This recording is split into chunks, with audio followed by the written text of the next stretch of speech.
It's obvious from the narrative that you have shown that in time past, the opposition then sadly did politics with the retooling of the Ghana Armed Forces.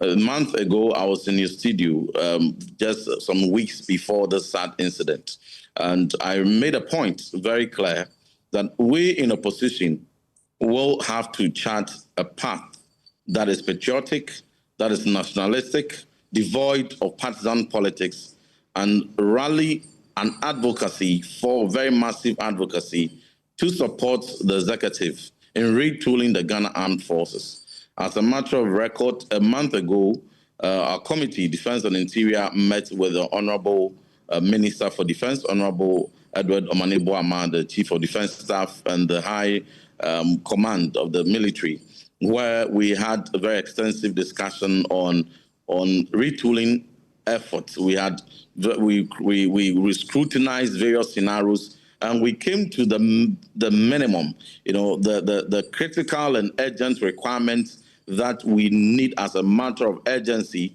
to support the Ghana Armed Forces with. And we agreed that the platforms had to be retooled. The various helicopters and flights that we have to be retooled. Additional aircraft will have to be purchased. Or additional offshore patrol vessels will have to be purchased, and some key ammunitions that we armored personnel carriers, armored personnel buses, drones, and other very critical equipment that we agreed on, including the presidential jet.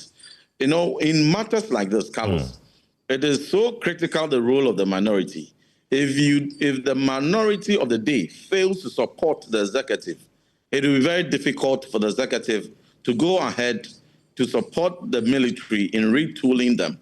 And that's what we saw between 2021 and 2024, rather sadly. So we missed out on opportunity to receive additional such flights, aircrafts.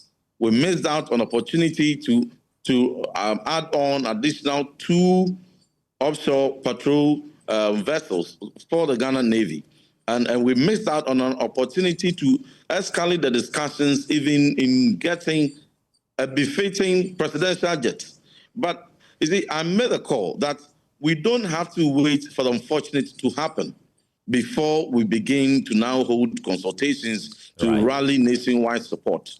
A time has come that we prioritize the safety of the president, the safety of Ghana Armed Forces, and the safety of all our citizens who use these platforms in the discharge of their legitimate duties.